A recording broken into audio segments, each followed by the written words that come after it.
The Asari were the first species to discover the Citadel. When the Solarians arrived, it was the Asari who proposed the establishment of the Citadel Council to maintain peace throughout the galaxy. Since then, the Asari have served as the mediators and centrists of the Council. An all-female race, the Asari reproduce through a form of parthenogenesis. They can attune their nervous system to that of another individual of any gender and of any species to reproduce. This capability has led to the unseemly and inaccurate rumors about Asari promiscuity. Asari can live for over 1,000 years, passing through 3 stages of life. In the maiden stage, they wander restlessly, seeking new knowledge and experience. When the matron stage begins, they meld with interesting partners to produce their offspring. This ends when they reach the matriarch stage, where they assume the roles of leaders and counselors. The second species to join the Citadel, the Solarians, are warm-blooded amphibians with a hyperactive metabolism. Solarians think fast, talk fast, and move fast. To Solarians, other species seem sluggish and dull-witted. Unfortunately, their metabolic speed leaves them with a relatively short lifespan. Solarians over the age of 40 are a rarity. The Solarians were responsible for advancing the development of the primitive Krogan species to use as soldiers during the Rachni Wars. They were also behind the creation of the genophage bioweapon the Turians used to quell the Krogan rebellions several centuries later. Solarians are known for their observational capability and non-linear thinking. This manifests as an aptitude for research and espionage. They are constantly experimenting and inventing, and it is generally accepted that they always know more than they are letting on. Roughly 1,200 years ago, the Turians were invited to join the Citadel Council to fulfill the role of galactic peacekeepers. The Turians have the largest fleet in Citadel space, and they make up the single largest portion of the Council's military forces. As their territory and influence has spread, the Turians have come to rely on the Solarians for military intelligence and the Asari for diplomacy. Despite a somewhat colonial attitude towards the rest of the galaxy, the ruling hierarchy understands they would lose more than they would gain if the other 2 races were ever removed. Turians come from an autocratic society that values discipline and possesses a strong sense of personal and collective honor. There is lingering animosity between Turians and humans over the First Contact War of 2157, which is known as the Relay 314 incident to the Turians. Officially, however, the 2 species are allies, and they enjoy civil, if cool, diplomatic relations. 50th. In the early 2160s, the Alliance began aggressive colonization of worlds in the Skyllian Verge, much to the dismay of the Batarians, who had been developing the region for several decades. In 2171, the Batarians petitioned the Council to declare the Verge a zone of Batarian interest. The Council refused, however, declaring unsettled worlds in the region open to human colonization. In protest, the Batarians closed their Citadel embassy and severed official diplomatic relations with the Council, effectively becoming a rogue state. They instigated a proxy war in the Verge by funneling money and weapons to criminal organizations, urging them to strike at human colonies. Hostilities peaked with the Skyllian Blitz of 2176, an attack on the human capital of Elysium by Batarian-funded pirates and slavers. In 2178, the Alliance retaliated with a crushing assault on the moon of Torfin, long used as a staging base by Batarian-backed criminals. In the aftermath, the Batarians retreated into their own systems and are now rarely seen in Citadel space. The Elcor are a Citadel species native to the high-gravity world Dakuna. They are massive creatures, standing on 4 muscular legs for increased stability. Elcor move slowly, an evolved response to an environment where a fall can be lethal. This has colored their psychology, making them deliberate and conservative. Elcor's speech is ponderous and monotone. Among themselves, scent, slight movements, and subvocalized infrasound convey shades of meaning that make a human smile seem as subtle as a fireworks display. Since their subtlety can lead to misunderstandings with other species, the Elcor often go out of their way to clarify when they are being sarcastic, amused, or angry. Dacuna's high gravity impedes mountain formation. Most of the world consists of flat, open plains, which prehistoric Elcor wandered across in small family bands. Modern Elcor still prefer open sky and can become restless and uncomfortable on long starship journeys.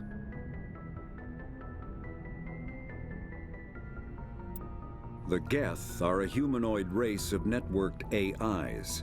They were created by the Quarians 300 years ago as tools of labor and war. When the Geth showed signs of self-evolution, the Quarians attempted to exterminate them. The Geth won the resulting war. This example has led to legal, systematic repression of artificial intelligences in galactic society.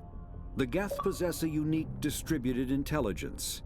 An individual has rudimentary animal instincts, but as their numbers and proximity increase, the apparent intelligence of each individual improves.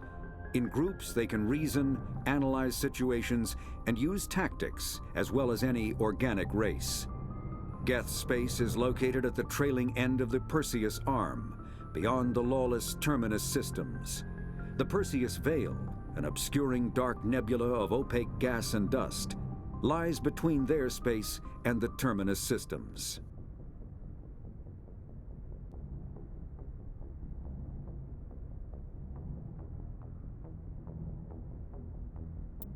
The Hanar are a citadel species known for excessive politeness. They speak with scrupulous precision and take offense at improper language. Hanar that expect to deal with other species take special courses to help them unlearn their tendency to take offense at improper speech. All Hanar have two names. The face name is known to the world. The soul name is kept for use among close friends and relations. Hanar never refer to themselves in the first person in conversation with someone they know on a face name basis. To do so is considered egotistical, so instead they refer to themselves as this one, or the impersonal it. Their homeworld, Kajay, has 90% ocean cover and orbits an energetic white star, resulting in a permanent blanket of cloud. Due to the presence of Prothean ruins on the world, many Hanar worship them, and Hanar myths often speak of an elder race that civilized them by teaching them language. When the Asari discovered the Citadel, they also discovered the Keepers, a docile, multi-limbed insect race that seemingly exists only to maintain and repair the Great Prothean Station. Early attempts to communicate with or study the Keepers were failures, and it is now illegal to interfere with or impede Keeper activity. Because they are completely non-threatening, Keepers have become virtually invisible to everyone else. Similarly, they seem indifferent to other species, except for their tendency to help new arrivals integrate themselves into the Citadel. No matter how many Keepers die due to old age, violence, or accident, they maintain a constant number. No one has discovered the source of new Keepers, but some hypothesize they are genetic constructs, biological androids created somewhere deep in the inaccessible core of the Citadel itself. The Krogan evolved in a hostile and vicious environment. Until the invention of gunpowder weapons, eaten by predators was still the #1 cause of Krogan fatalities. Afterwards, it was death by gunshot. When the Solarians discovered them, the Krogan were a brutal, primitive species, struggling to survive a self-inflicted nuclear winter. The Solarians culturally uplifted them, teaching them to use and build modern technology, so they could serve as soldiers in the Rachni War. Liberated from the harsh conditions of their homeworld, the quick-breeding Krogan experienced an unprecedented population explosion. They began to colonize nearby worlds, even though these worlds were already inhabited. The Krogan rebellions lasted nearly a century, only ending when the Turians unleashed the Genophage, a Solarian-developed bioweapon that crushed all Krogan resistance. The Genophage makes only 1 in 1,000 pregnancies viable, and today the Krogan are a slowly dying breed. Understandably, the Krogan harbor a grudge against all other species. especially the Turians. Driven from their home system by the Geth nearly 3 centuries ago, most Quarians now live aboard the Migrant Fleet, a flotilla of 50,000 vessels ranging in size from passenger shuttles to mobile space stations. Home to 17 million Quarians, the flotilla understandably has scarce resources. Because of this, each Quarian must go on a rite of passage known as the pilgrimage when they come of age. They leave the fleet and only return once they have found something of value they can bring back to their people. Other species tend to look down on the Quarians for creating the Geth and for the negative impact their fleet has when it enters a system. This has led to many myths and rumors about the Quarians, including the belief that underneath their clothes and breathing masks, they are actually cybernetic creatures, a combination of organic and synthetic parts.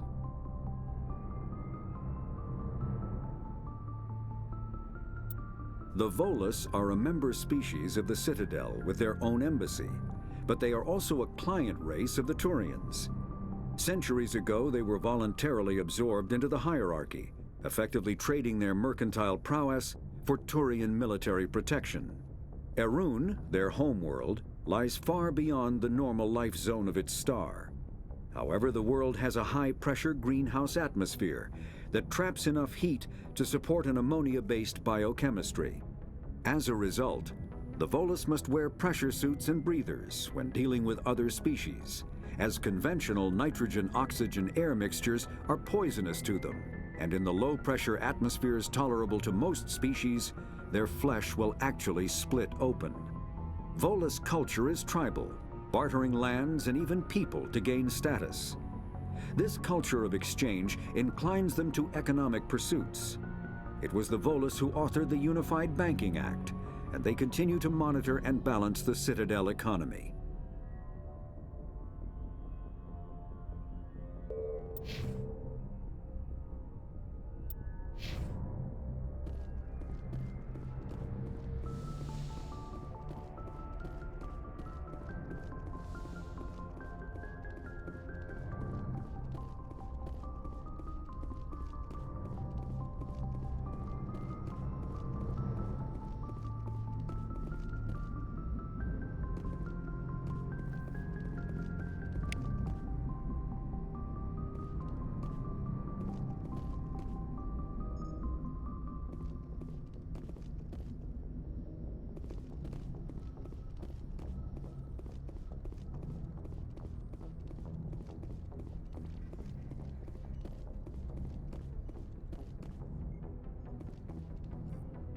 Good timing, Commander. We got a transmission coming in from the Citadel.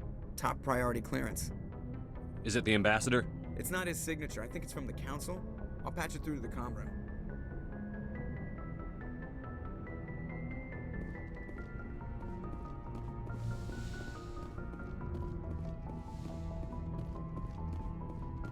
Commander Shepard, we've received information that may be critical to your mission against Saren.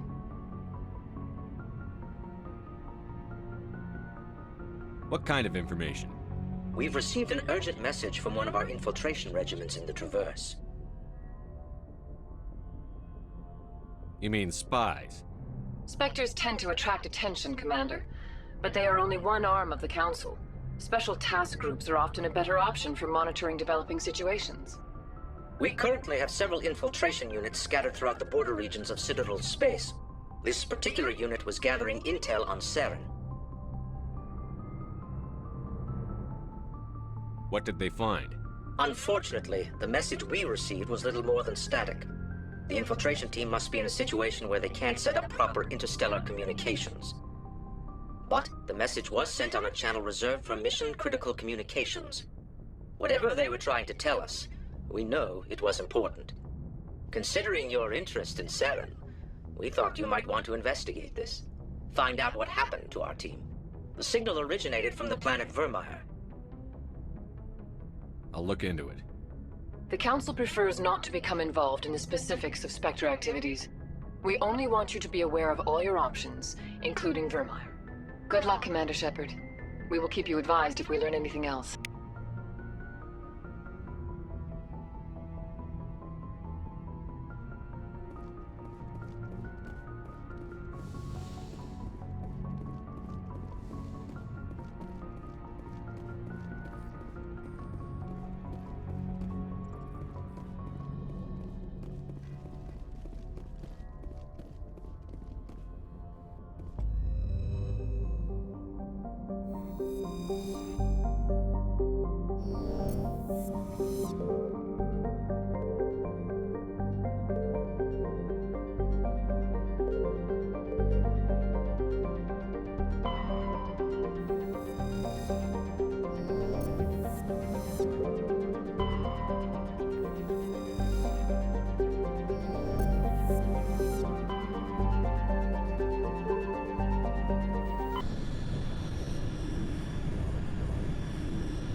Commander, I'm picking up a signal from the planet's surface.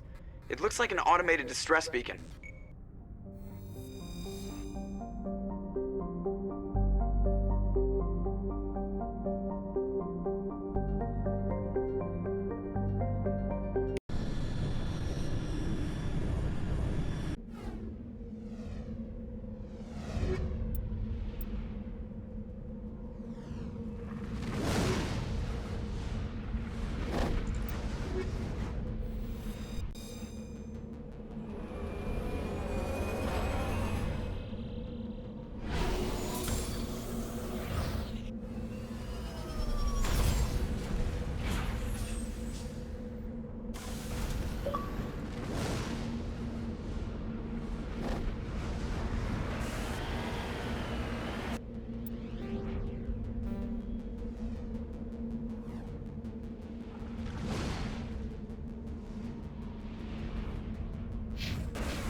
Alliance soldiers. Looks like they were lured here by the distress beacon. It appears these men were under the command of Admiral Kahoku. He will want to know what happened here.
En route!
Ready.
Clear.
Go, go!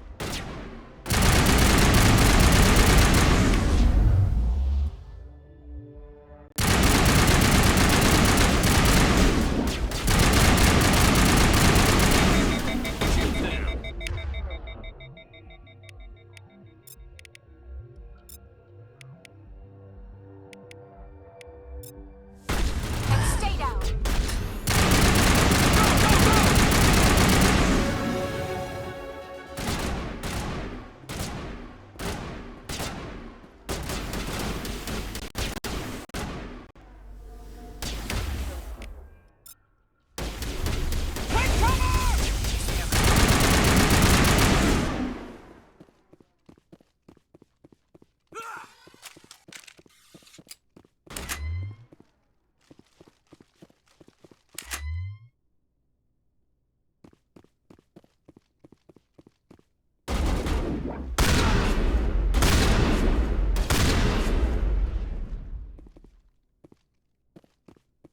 All clear.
my line of sight.